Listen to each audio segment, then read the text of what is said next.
Hello, I am Rajendrasinh Mori. Again, in the class 10 mathematics, we are going on to the same unit 2 polynomials. Now, we are going on to the part 2. So, in this part, we are going on to the learning about the graph as well as division algorithm. So with the help of these two things, we have to using the various graph for the linear, quadratic, and then we are going on to the division algorithm. So in this video, we have to going thoroughly about the points that will help us for the very useful into the exam as well as into the sums. So let us start with that points we are discussed. The second one is the first portion. It starts with the graph. Now everybody knows that if we are using in the first video, that is for the linear, quadratic, having the general forms. So these general forms we are using here. General forms is concerned that graph of linear polynomials ax plus b, and the graph of quadratic polynomials, that is ax square plus bx plus c. So if we are using linear polynomials, then the graph will be considered ax plus b and it is obviously a straight line. तो linear polynomials का जो भी graph मिलेगा वो कैसे मिलेगा? Straight line मिलेगा. Quadratic polynomials का ग्राफ कैसे मिलेगा? यदि वो क्वाड्रेटिक पोलिनोमियल्स है तो ax square plus bx plus c, यानी हमारे पास जो भी क्वाड्रेटिक पोलिनोमियल्स है इसका ग्राफ या तो ओपन अपवर्ड मिलेगा या तो ओपन डाउनवर्ड मिलेगा. ओपन अपवर्ड और ओपन डाउनवर्ड जिसको हम पैराबोला बोलते हैं, वो पैराबोला टाइप का एक ग्राफ हमें मिलता है. हम टेक्स्ट बुक में भी देख सकते हैं. It is very easy. So we can see directly from the textbook. It will give us to the fundamental idea regarding the all the graph. So we have to remember here only these things, that if ax square plus bx plus c is a parabola open upward, and that is like u in the alphabets, we all know that letter, that is u.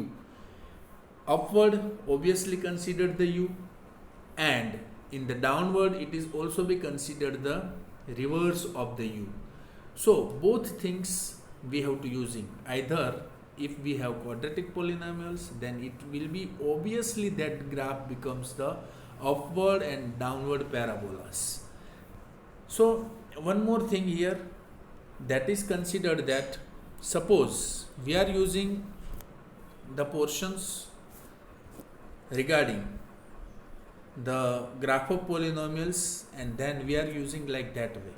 Suppose आप ये सोच लो कि हमारे पास एक चीज़ यहाँ पे दिख रही है. देखो, अपवर्ड एंड डाउनवर्ड किसको बोलते हैं? अपवर्ड यानी कि first part of this graph, x axis and y axis, horizontal and vertical y axis is displayed here. तो ओपन अपवर्ड यू को बोलते हैं और downward that is reverse of U. तो like this way we have to find out two types of the graph, always be recovered. So ये चीज़ तो हमारे माइंड में आ गई कि यदि हमारे पास क्वाड्रेटिक पोलिनोमियल है तो इसका ग्राफ ऑब्वियसली या तो ऐसे मिलेगा या तो ऐसे मिलेगा. अब अपवर्ड और डाउनवर्ड की बात हम कर ले तो पैराबोला के बारे में भी हम जान जाएंगे. तो ये चीज़ तो बड़ी इजी थी. अब हम आगे बढ़ते हैं कि सपोज हमारे पास जो आगे भी हमने एक इक्वेशंस देखा था, और ये इक्वेशंस के दौरान हमने रूट्स और प्रोडक्ट और सम दोनों का फर्स्ट वीडियो में हमने इक्वेशन देखा था. वही चीज़ हम अब यहाँ पे यूज़ कर रहे हैं वन बाय वन. उसमें फर्स्ट कंडीशन ऐसी है कि relationship between the zeros and the coefficient of A polynomial. इसमें first if alpha beta are zeros, suppose we have given that either alpha and beta, if it is zeros or maybe sometimes it is called the roots, zeros या roots, कोई भी आप बोल सकते हैं, exam में भी आपको जीरोस बोला जाता है या रूट बोला जाता है, जीरोस बोलते हैं और रूट्स बोलते हैं, दोनों चीज़ कंपेरेटिवली सेम है। तो हमें यहाँ पे देखना है कि p ऑफ x यदि हमारा क्वाड्रेटिक पोलिनोमियल से ax square plus bx plus c, ये जो बात कर रहा हूँ मैं ये चीज़ की कि यदि हमारे पास ax square plus bx plus c है तो इसका दोनों का इक्वेशन कैसे होगा। यदि हम सम ऑफ रूट्स या सम ऑफ जीरोस के बारे में बात करेंगे तो दोनों रूट अल्फा और बीटा का सम करना है, अल्फा प्लस बीटा। तो लास्ट लेक्चर में, वीडियो लेक्चर में हमने देखा था कि अल्फा प्लस बीटा का जो इक्वेशन होता है वो इक्वेशन क्या है, माइनस बी अपॉन ए। यदि हम माइनस बी अपॉन ए नहीं रखना चाहते तो हम उसका डिस्क्रिप्टिव इक्वेशन भी याद रख सकते हैं, alpha plus beta is equal to minus coefficient of x. हमने देखा था ना कि एक्स का कोएफिशिएंट क्या है इसमें, तो कि बी है, एक्स का कोएफिशिएंट क्या है, बी है, तो बट वो माइनस साइन के साथ याद रखना है, तो माइनस बी वैसे ही हो गया। और कोएफिशिएंट ऑफ एक्स स्क्वायर के बारे में यदि हमें करना है तो कोएफिशिएंट ऑफ एक्स स्क्वायर क्या है, हमारा ए है, तो ऑब्वियसली हो गया हमारा इक्वेशन माइनस बी अपॉन ए। तो ये चीज़ हमें सम ऑफ रूट्स में याद रखना है, हर बार ऐसे ही याद रखना कि alpha plus beta is equal to minus b upon a. यदि हमें ऐसा ना याद रहे तो हम ऐसे भी याद रख सकते हैं कि minus coefficient of x divide by coefficient of x square. Same thing we are using for the product of the roots और प्रोडक्ट ऑफ द जीरोस। तो दोनों जो भी जीरो है अल्फा और बीटा, दोनों का प्रोडक्ट करना है, प्रोडक्ट मतलब मल्टीप्लाई करना है, alpha into beta is equal to c upon a. फिर से हम याद कर ले कि सी अपॉन ए कैसे क्वाड्रेटिक पोलिनोमियल्स में हमें याद रखना है, तो सी मतलब हमारा कांस्टेंट वैल्यू, कांस्टेंट टर्म्स जो भी है पूरे क्वाड्रेटिक इक्वेशन में वो लेना है। और इसके डिवीजन में हम क्या रखेंगे, कोएफिशिएंट ऑफ एक्स स्क्वायर। तो कोएफिशिएंट ऑफ एक्स स्क्वायर का मतलब फिर से यही आएगा, तो हमारा इक्वेशन इजीली बन गया, product of roots is equal to alpha into beta is equal to c upon a. यहाँ पे हमें माइनस नहीं लेना है, याद रखना है। तो alpha beta is equal to, यदि हम डिस्क्रिप्टिव टर्म्स में ये इक्वेशन याद रखना चाहे then we have to using alpha beta is equal to constant term divide by coefficient of x square. So both of the equation में एक similarity है कि जो भी डिनोमिनेटर आता है coefficient of x square, coefficient of x square, दोनों में डिनोमिनेटर सेम है। न्यूमरेटर में एक ही चेंज होगा, पहले में न्यूमरेटर यदि सम है तो कोएफिशिएंट ऑफ एक्स आएगा, otherwise we have to covered with the constant term. तो ये चीज़ हमारे लिए इम्पोर्टेंट थी। Now let us move on to the next portions that is also be important here. How can we going for the second portion? Just we are going here the relationship between the zeros and the coefficient of the polynomials if it given into the three zeros. Sometimes that kind of the question also be asked into the examination, so that is also be important for the short question. So let us, that is also be easy, that is nothing too hard inside it. Just we have to check if alpha, beta and gamma are the zeros or root, then we can say that if it is considered three zeros then obviously we are using cubic polynomials. So cubic polynomials general forms is ax cube, हमें याद रखना है और वही चीज़ हमें बारी बारी से याद रखनी है, ax cube plus bx square plus cx plus d। तो ये चीज़ है क्यूबिक पोलिनोमियल्स, बिकॉज हमें कितने जीरोस के बारे में बात करनी है, 3। सो रूट्स जो भी मिल रहे हैं वो कितने हैं, 3 है। तो sum of the roots and product of the roots यदि हम ये करना चाहे तो ये चीज़ भी हम यहाँ से कर सकते हैं। कैसे करना है, just we have to check it out, that is given here. suppose the sum of the roots alpha, beta, gamma is equal to minus b upon a is equal to coefficient of x square and coefficient of x cube. ये चीज़ याद रखनी है कि हमें first term, second term, third term and fourth term, अब तीन का सम हो गया, अल्फा प्लस बीटा प्लस गेमा. क्वाड्रेटिक में कितने थे? दो थे, अल्फा प्लस बीटा. क्यूबिक में कितने होंगे? Alpha plus beta plus gamma. तो alpha beta plus gamma is equal to minus b upon a same similar way we are using in quadratic polynomials, coefficient of x square. That in the quadratic we have to take that coefficient of x, but in these three roots we have to using coefficient of x square. तो हमें क्या लेना है? दूसरा portion हम directly ले लेते हैं. तो कोएफिशिएंट ऑफ एक्स स्क्वायर लिया और कोएफिशिएंट ऑफ एक्स क्यूब लिया. तो ये हमारा बन जाएगा अल्फा प्लस बीटा पर plus gamma is equal to minus b upon a. Similar way we are using the product. अब हमें ये भी याद रखना है कि यदि हम प्रोडक्ट्स ऑफ रूट लेना चाहें तब हमें क्या करना है. तो alpha plus beta plus gamma, if it is considered the sum of the roots, then we are using sum of the product of roots that is given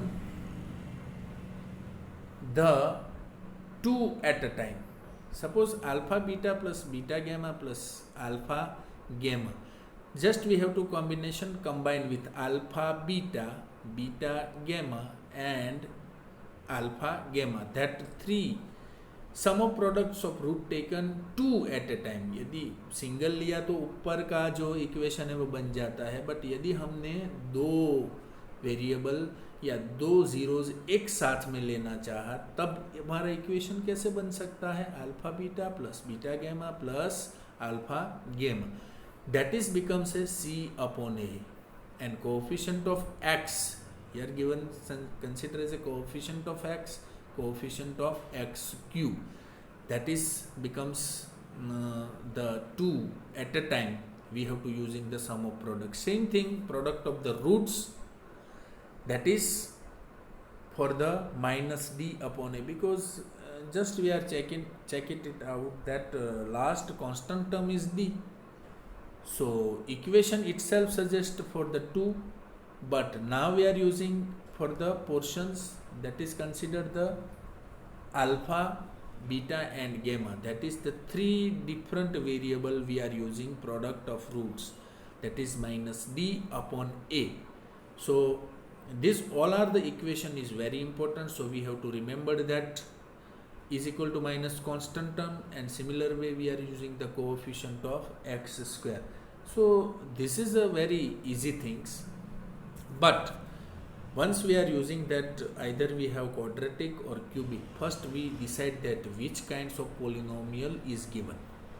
यदि हमें ये पता चल जाता है कि किस टाइप का पोलिनोमियल है, तब हम ये चीज़ बड़ी इजीली कर सकते हैं. तो आज हमारे इस वीडियो से आपको एक ही चीज़ देखनी है कि यदि हमारे पास क्वाड्रेटिक पोलिनोमियल से या क्यूबिक पोलिनोमियल से दोनों का इक्वेशन यदि हमें यूज़ करना है तो हम कैसे जीरोज और रूट्स को फाइंड कर सकते हैं with use of this various equation. So that is also be important here. Now just we are going on to the third portion, third point. If alpha beta are root of the quadratic polynomial p of x, then p of x is equal to x square.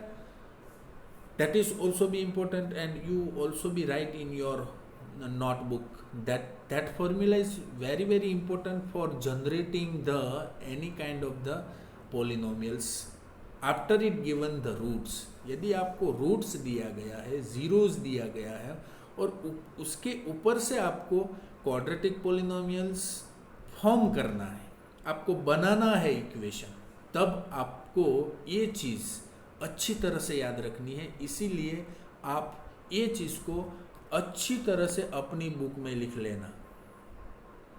X square, यदि हमारे पास quadratic polynomials है तो x square minus alpha plus beta into x plus alpha into beta. तो here given that one is sum of alpha beta and one is product of alpha beta, यानी हमें कैसे याद रखना है कि एक्स स्क्वायर जो भी पोलिनोमियल्स है उसमें पहले हम एक्स स्क्वायर रखेंगे माइनस उसमें से सम ऑफ रूट्स करेंगे, जो भी रूट्स का सम हमारा है, हमें गिवन रूट्स है उसका हम पहले सम कर देंगे, उसका जो भी सम आएगा वो सम इस ब्रैकेट में रखेंगे और इसके साथ मल्टीप्लाई करेंगे एक्स का। ये चीज़ की मैं बात कर रहा हूँ, x square minus sum of roots into x plus product of roots, जो भी रूट्स आ रहे हैं उसके दोनों का प्रोडक्ट हम कर लेंगे। तो ये चीज़ से हमें क्या मिलने वाला है, हमें मिलने वाला है पोलिनोमियल्स, क्वाड्रेटिक पोलिनोमियल्स। यदि हमें रूट्स दिया गया है तो इसके ऊपर से हम पोलिनोमियल्स कैसे फाइंड कर सकते हैं, इसके लिए ये इम्पोर्टेंट इक्वेशन आपके लिए। अब हम आगे बढ़ते हैं कि सपोज हमारे पास ऐसा भी है कि 3 जीरोस हमें दिया गया, alpha beta gamma are the zeros of cubic polynomials, then p of x x cube minus alpha plus beta plus gamma into x square plus alpha beta plus beta gamma plus alpha gamma into x and minus alpha beta gamma. Now we are using this equation for the 3 zeros or roots.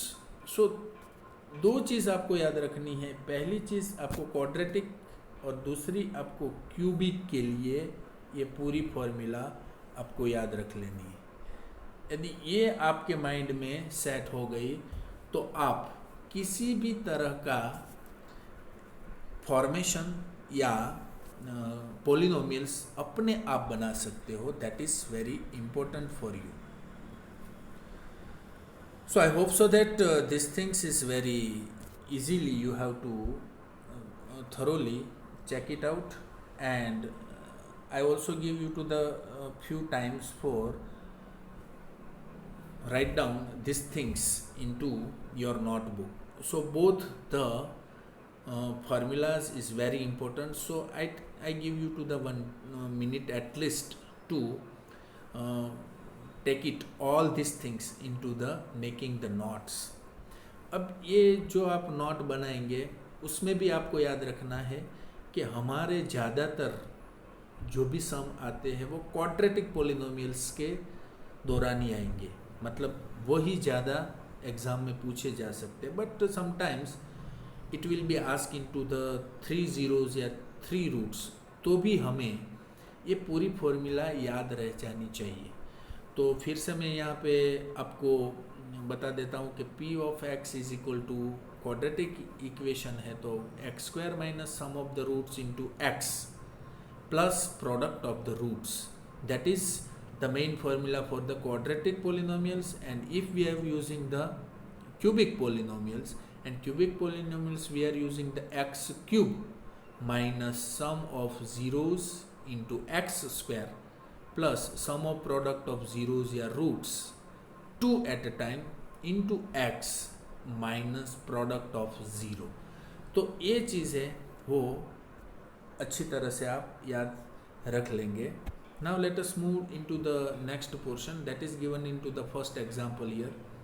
Find the zeros of the quadratic polynomials and verify the relationship between the zeros and coefficient of polynomials p of x is equal to x square plus 7x plus 12।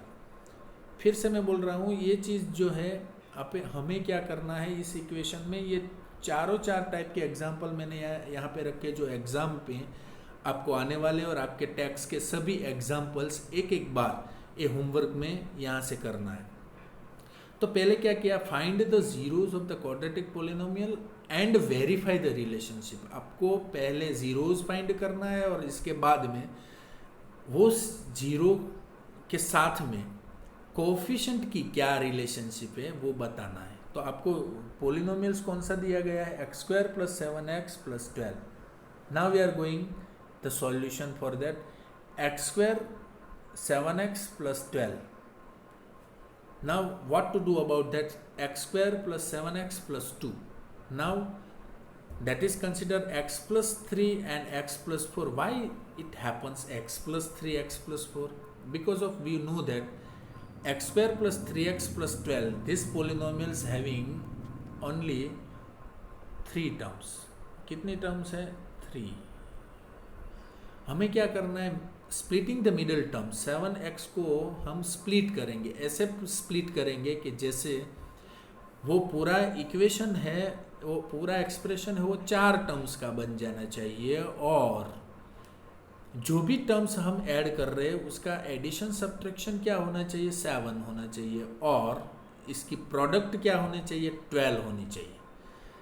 तो middle term को हम split कर रहे हैं. Middle term को ऐसे split करना है 2 नंबर से जिसका सम 7 हो, और इसका प्रोडक्ट क्या होना चाहिए? 12 होना चाहिए. तो 7 को हम याद रखें तो 4 में 3 ऐड करो तो कितना होता है? 7. 4 5 6 7 5 6 7. 4 में 3 ऐड कर दो तो 7 हो जाता है. मतलब मिडल टर्म में यदि 4 प्लस 3 कर दे तो 7 हो जाता है.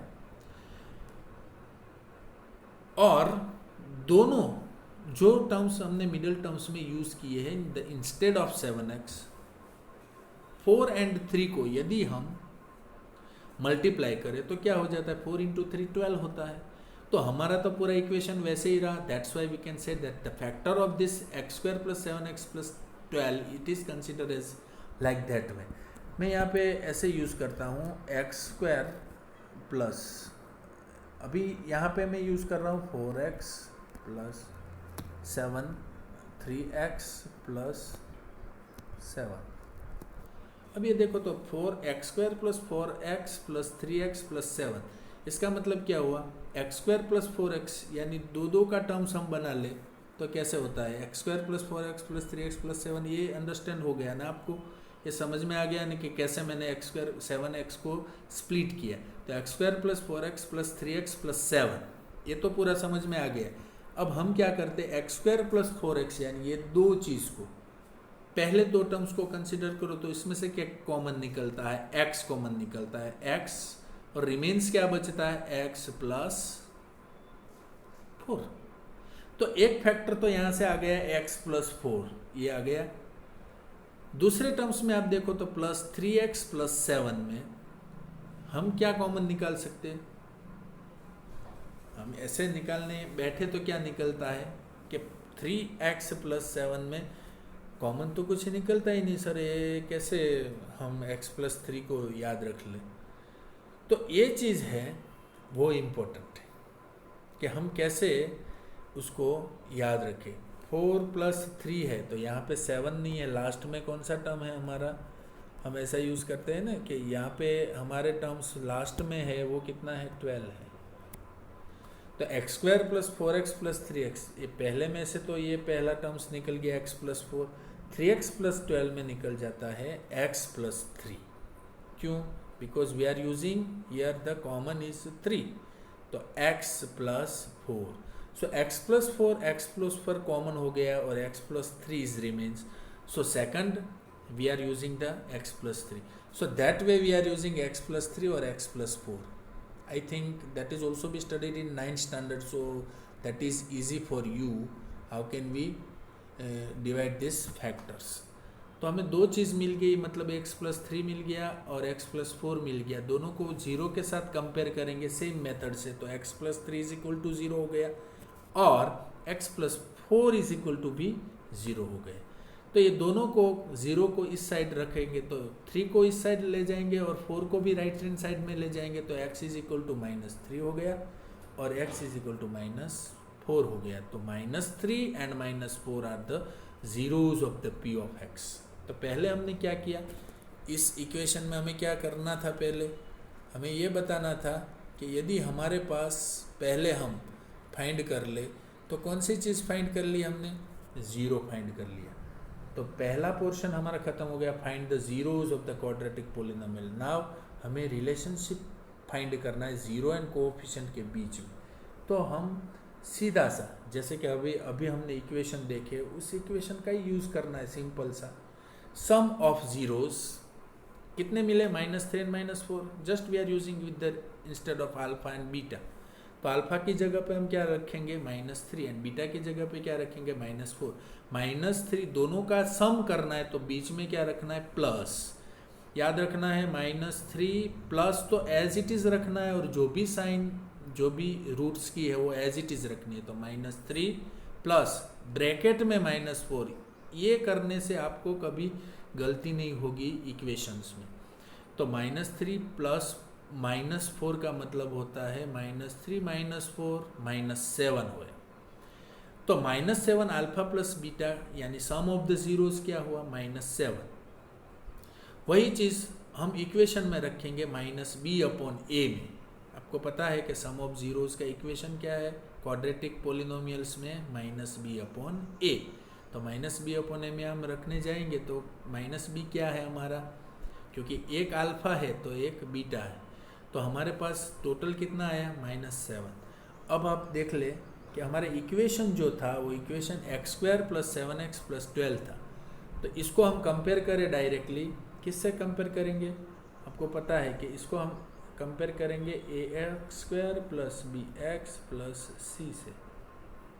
तो कंपेयर करो तो ax² + bx + c से, तो b = क्या आता है 7 आता है, बट माइनस की वजह से वो साइन कौन सा रहेगा -7 और -b/a। एक आप देखो तो यहाँ पे x², यहाँ पे कोई भी कोएफिशिएंट नहीं है, देखो तो कोएफिशिएंट नहीं होता वहाँ पे हम बाय डिफ़ॉल्ट क्या रखेंगे 1 रखेंगे, दैट्स वाई -7/1। तो ये चीज़ बहुत ही इम्पोर्टेंट आपके लिए है और ये चीज़ इसीलिए मैं बताना चाहता था कि आप इजीली इस टाइप के क्वेश्चंस करते रहे। ओके, तो प्रोडक्ट ऑफ ज़ीरो भी हम ऐसे ही कर सकते हैं क्योंकि वहाँ पे अल्फा इंटू बीटा करना है। तो अल्फा इंटू बीटा करना है मतलब वी हैव टू यूजिंग -3 × -4, दोनों माइनस है, मतलब जो भी प्रोडक्ट आएगा वो प्लस में आएगा। तो -4 × -3 यानी 12, बट दैट इज पॉजिटिव। और वी कैन से दैट कि equation of product of zero is c/a। c कितना है ऊपर के इक्वेशन में आप देख लो, c कितना है 12 है, तो 12/x² का कोएफिशिएंट क्या है 1 है, सो 12/1 = 12। So that kind of the questions and very easy questions you have to solve here. Okay, so first of all these things for the example number 1. Now we concern about that. Suppose we are using that. This is a first example and you have to go for that kind of the example from the textbook, and I hope so that everybody has to very clear about these examples and simultaneously also check the various example one by one and find the zeros of the quadratic polynomials and verify the relationship between the zeros and coefficient of the polynomials of given whatever the polynomials. तो ऐसे polynomials को आपको पकड़ के just we have to check out and practicing, daily practicing on it. So it is very easy. Whenever you required all the portions of the equations, you just depicted out in your notebook, and parallelly whenever you get the time you have to learn again and again, and whatever the videos if you have to one by one. In the next video we also given into the very depth examples inside it, and second third fourth जितनी भी category के examples इसमें आते हैं उसमें से मैंने पहले आपको एक ही कैटेगरी अभी बताई है। अब बाकी की 3 वीडियो में सेकंड थर्ड एंड फोर्थ की कैटेगरीज आपको बताऊंगा, तो आप ये चीज़ बड़ी अच्छी तरह से ध्यान में रख के ये चीज़ को समझने की ट्राई करना। हम नेक्स्ट एग्जाम्पल यही सॉल्व आउट करेंगे जब हमारे पास कोई भी रिलेशनशिप के बारे में हमें पता होगा, but that will be covered into the